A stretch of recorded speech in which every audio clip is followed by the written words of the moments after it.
This optional video is meant as a supplement to the vertical motion video.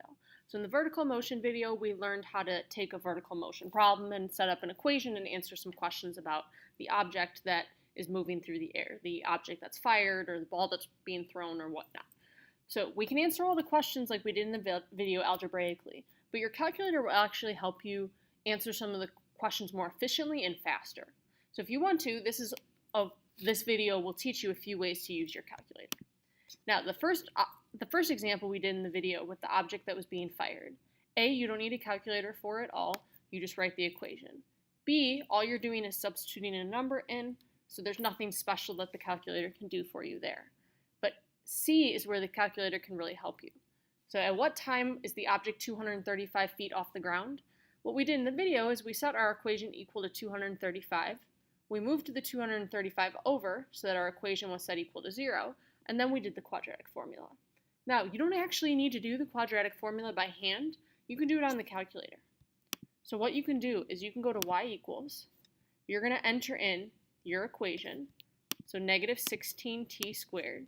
Now, instead of t, I'm going to use x, plus 75x minus 85.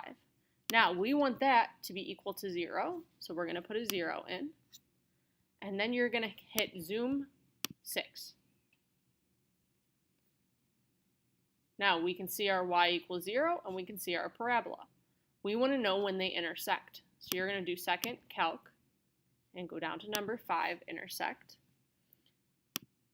And you're going to move close so that you're close to the intersection point. Hit enter again, and it will give you an answer. So there's our first answer, 1.92 seconds. Now if we do it again, and we move over to the other side, and hit enter and enter again, there's going to be our second answer. So this is one way that you can use the calculator. It's more efficient than doing the quadratic formula, but you do have to remember the steps. So that's one use of the calculator. Other use of the calculator would be for something like part D. What is the maximum height? Now, what we did in the video, if you remember, is we found the vertex. Now, your calculator, again, will do that for you. What you need to do is you need to go to y equals. This time, you want to put in your very original equation. So this is the part that's hardest to remember. Our original equation did not have minus 85. Our original equation had plus 150. So what you're going to do is you need to go change that subtracting 85 to add 150. Now this is the equation exactly like you saw it in part A, the exact equation we wrote.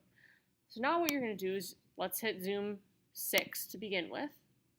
We want to find the maximum. So we see our object is fired up and it falls down. Now the maximum happens somewhere off the calculator screen. So we're going to have to find it. What you're going to do is you're going to try next zoom 0 and hope that it shows you the maximum. Okay, so now we see the maximum height of the object, so we need to calculate it.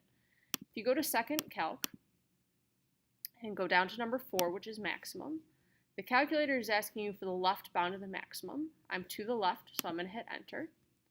Next, the calculator asks you to go to the right of the maximum. So if you just scroll over right a few times, I'm clearly to the right now, so I'm going to hit enter. Do you want to guess? Yes, I do. So you hit enter again. This now is the vertex. So that 237.89, that's the maximum height. And then that 234.4 about is the time at which we hit the maximum height. And again, that's exactly what we got in the video. So now you have two options. You can find the maximum height, and then you can find certain times using your calculator, or you can do them algebraically like we did in the video. If you have any questions, you can ask me tomorrow.